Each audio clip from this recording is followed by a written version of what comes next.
तमाम गेस्ट मेरे साथ मौजूद है। धर्मगुरु आचार्य विक्रमादित्य मेरे साथ मौजूद है, आचार्य राज मिश्र धर्माचार्य मेरे साथ मौजूद है, नूर अहमद अजहरी इस्लामिक विद्वान मेरे साथ मौजूद है, इसके अलावा मुमताज आलम रिजवी इस्लामिक विद्वान, कौशल दास बांग्लादेशी हिंदू है, वो भी मेरे साथ मौजूद है। आप सभी का बहुत बहुत स्वागत है। लेकिन सबसे पहले कौशल दास जी, मैं आपसे समझना चाह रही हूँ, बांग्लादेशी हिंदू आप हैं, तस्वीरें हम अपने दर्शकों को दिखा रहे हैं, लेकिन आप बताइए ग्राउंड जीरो पर स्थिति फिलहाल कैसी है?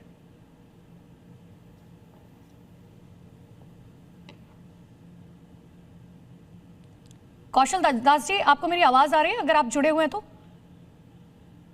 ठीक है। कौशल दास अब से कुछ ही देर बाद हमारे साथ जुड़ेंगे। आचार्य विक्रमादित्य मेरे साथ मौजूद है।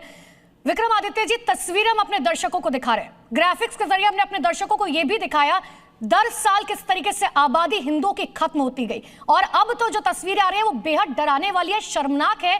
हिंदू महिलाओं को कहा जा रहा है हिजाब पहनने के लिए। देखिए, ये कोई नई बात नहीं है। जितनी भी इस्लामिक कंट्री में, इस्लामिक क्षेत्र में आप जाएंगे, ये बाध्यता हमेशा रही है, क्योंकि उनको अपने हिसाब से जीना है और किसी और को मान ही नहीं सकते। इराक देख लीजिए, ईरान देख लीजिए, तमाम सऊदी कंट्री देख लीजिए, पाकिस्तान देख लीजिए, और अब बांग्लादेश उसी राह पर चल रहा है, उसी राह पर चल रहा है। और मैं कह रहा हूँ, हिंदुस्तान के अंदर भी बहुत सारे ऑर्गेनाइजेशन, जामिया मिलिया इस्लामिया के अंदर कुछ दिन पहले वो था बुर्का पहनना पड़ेगा, वहां आओगे तो बुर्का पहनना पड़ेगा। इनकी मानसिकता जिस प्रकार की है, जहर बोलना किसी और को जीवन जीने का अधिकार ही नहीं है। मैं तो कहता हूं उस प्रधानमंत्री जो वहां राष्ट्रपति बने हुए हैं इस वक्त, यूनुस, उनका सबसे पहले यूएन का जो शांति पुरस्कार था वो वापस लेना चाहिए, बिल्कुल वापस लेना चाहिए। किसी प्रकार भी ऐसा व्यक्ति कि जिसकी मानसिकता इतने निकृष्ट है कि वो किसी को जीना, शांति का मतलब होता है तुम भी जियो, हम भी जिए, सब जिए, सबको जीने का अधिकार है। लेकिन यहाँ तो सब तन से जुदा वाले नारे चल रहे हैं, और सब तन से जुदा नारे करके गर्दन काट दी जा रही है। आदमी को जिस प्रकार से आप पूछे क्या भयावह स्थिति थी, उसको लटका दिया गया पेड़ पर। हिंदुओं को घर से निकालकर वहां जो भयावह स्थिति है आपके सामने प्रतिशत आपने दिखा दिया। बहुत शर्मनाक है आचार्य विक्रमादित्य। ये जो तस्वीरें सामने आ रखी है ये बताती है कि यूनुस सरकार पूरी तरीके से फेल है कानून व्यवस्था के लिए। नूर अहमद अजहरी जी, आप तो इस्लाम के विद्वान हैं, मैं आप ही से समझना चाह रही हूँ, जो वीडियोस हम अपने दर्शकों को दिखा रहे हैं, क्या वो जायज है? एक हिंदू महिला के साथ अभद्रता, एक ईसाई महिला के साथ अभद्रता। देखिए, इस्लाम अपना धर्म किसी पर थोपने की इजाजत नहीं देता। लकुम दीनुकुम वलिय दीन। सुनो, मैं आपको कुछ नहीं बोला आचार्य जी। एक इस्लामिक जगह बता दीजिए जहां नाक को बजा रहा हो, आप तो गर्दन कटवा रहे हैं। आचार्य जी बोलने तो दो भाई। अच्छा, एक बार आचार्य विक्रमादित्य पूरी कर देने दीजिए बात। एक बार नूर अहमद अजहरी, ये शांति वाली और उनको अभी आप बड़ा शांति का दर्श दे रहे हैं। कौन सा दौरा आपको बढ़ गया है? कौन सा बुखार आ गया आपको? भगू ये सब काम नहीं चलने वाला है। आप सत्य को सत्य स्वीकार करें।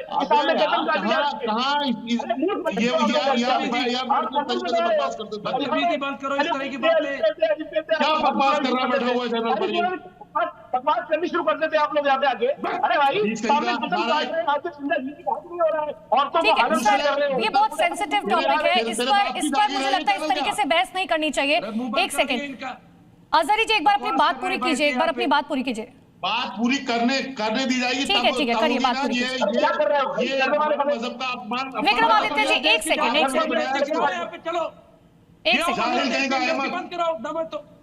बकवास अरे बंद करो, चलो बांग्लादेश की एम्बेसी बंद करो, गिरा दो सारे मुस्लिम एम्बेसी। अच्छा ठीक है, मैं आप सबके पास लौट रही हूँ, एक सेकंड, मैं आप सबके पास लौट रही हूँ। कौशल चक्रवर्ती मेरे साथ जुड़ चुके हैं, जो बांग्लादेशी हिंदू हैं। सबसे पहले मैं एक बार उनका रुख करना चाहती हूँ। कौशल चक्रवर्ती जी, आपकी सुरक्षा के लिहाज से मैं सिर्फ आपसे इतना समझना चाह रही हूँ, आप भी सेफ रहे, क्योंकि वहां पर जिस तरीके से बर्बरता की जा रही है हिंदुओं के साथ, कैसी स्थिति है ग्राउंड जीरो पर सर? देखिए, यहाँ पे जो हो रहा है ना, मैं कल आपने तो सुना जे क्या हुआ था वो 18 दिसंबर में।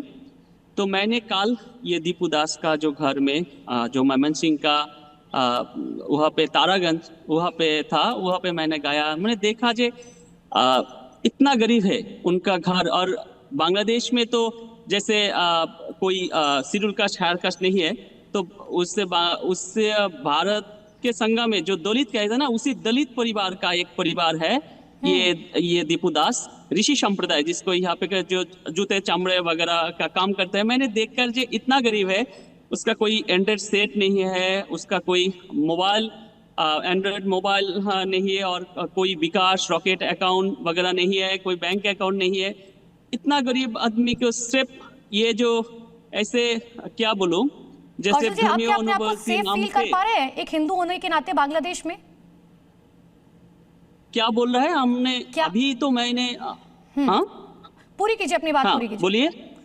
क्या आप अपने आप को मैंने सेफ सुना फील नहीं कर पा रहे हैं बांग्लादेश में एक हिंदू होने के नाते? मेरा ये छोटा सा सवाल। देखिए, मैं तो यूनिवर्सिटी में मैं जॉब कर रहा हूँ, मैं वहाँ का चट्टग्राम यूनिवर्सिटी में पढ़ाते हूँ। देखिए, वहाँ पे मेरे ऊपर भी आपने सुना बहुत मॉब हुआ था कुछ ही दिन पहले। मेरा जो अपग्रेडेशन था ये 4 जुलाई में, उसी टाइम पे मॉब हुआ था, ये जो उग्रवादी लोगों ने स्टूडेंट ने किया था।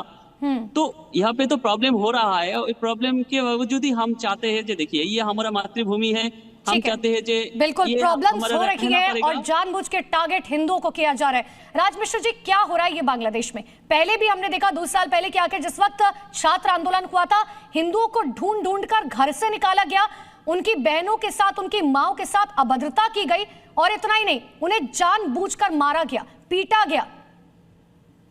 अनुपमा जी, मैं अगर स्पष्ट कहूं तो ये कौम जो है ना, वो मानवता के लिए दुश्मन है, ये मानवता की दुश्मन है, बड़ा सत्य बता रहा हूं।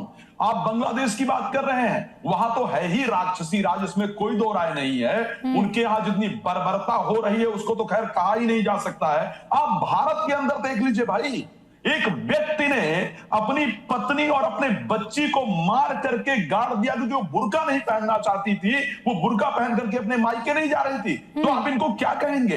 ये जहां भी इस प्रकार के राक्षस जहां पर वृद्धि करते हैं वहां इसी प्रकार की घटनाएं होती हैं। और मैं सत्य कहता हूं, जो लोग टीवी पर बैठ करके बड़ी बड़ी बातें करते हैं ना, इनको कहना होगा कि ये हमारे धर्म में नहीं है, इसको निकालो, और जहां है आपको कहीं ना कहीं तो ठीक करना होगा ना। जहां आपकी लूज पोल है, डिफेंड करने के बजाय एक्सेप्ट करना होगा, सीखना होगा कि कहां पर लूज पोल है। बहुत सही बात आप कह रहे हैं, बहुत सही बात आचार्य जी आप कह रहे हैं कि अगर किसी तरीके से अगर आप एक्सेप्ट नहीं करते तो एक्सेप्ट करना सीखिए।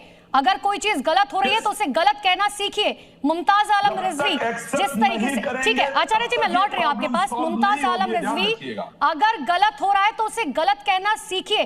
किसी हिंदू बेटी को नहीं कहा जा सकता कि आप हिजाब पहनिए।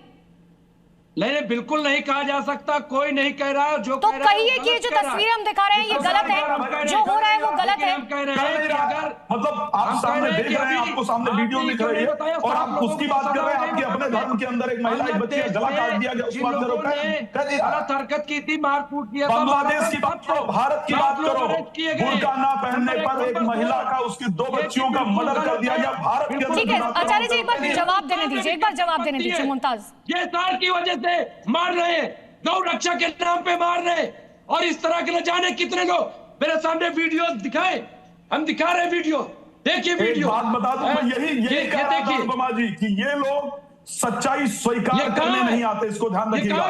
टीवी पर स्वीकार करने नहीं आते, ये सब डिफेंड करने आते हैं। रोज जो घटनाएं बढ़ रही है वो सिर्फ इस प्रकार के लोगों के कारण बढ़ रही है, क्योंकि ये लोग। मुमताज आलम रिजवी, देखिए आपने मेरे सवाल को ना बहुत आसानी से घुमा दिया। एक सेकंड आचार्य जी एक सेकंड।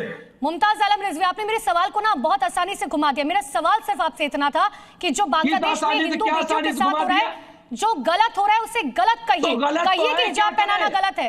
अरे आप कह रहे हैं कि बांग्लादेश की एम्बेसी को उखाड़ के फेंक दो, चलो, और तमाम मुस्लिम एम्बेसी जो है सबको बंद करा दो, चलो ना, क्या करें? और बताइए भारत के मुसलमान को उखाड़ के फेंक दो, बताइए। बेटी को मार लेकिन जो हिंदुस्तान के कट्टरवाद क्या करना चाहिए, उसके साथ क्या करना चाहिए भाई? क्या करोगे? बुर्का के नाम पर जिसने अपनी बेटी को मार दिया, अपनी पत्नी को मार दिया, भारत के मुसलमानों के साथ क्या करना चाहिए? उनको उखाड़ के फेंके।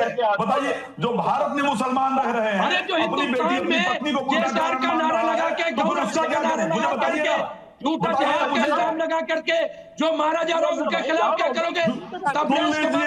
किसी को भी इनका क्या करोगे? किससे? साक्षी को मारा, ध्रुव त्यागी को मारा। क्यों भैया? ध्रुव त्यागी याद है ध्रुव की याद है, साक्षी याद है, कितने सारे केस बता दूं, 500 लोगों को जो है मार दिया गया, एक बच्चा सिर्फ मस्जिद से पानी पीने चला गया, उसका बंद कर दिया गया, पेट्रोल डाल करके यहाँ जला दिया गया, महरौली के जंगलों में काट करके फेंक दिया गया। अभी कुछ दिन पहले एक लड़की को लव जिहाद के चक्कर में हरियाणा में मार करके गाड़ दिया, उत्तर प्रदेश की लड़की, ये याद है? कौन व्यवस्था कौन लेकर के आया है? कौन हिंदू लेकर के आया है?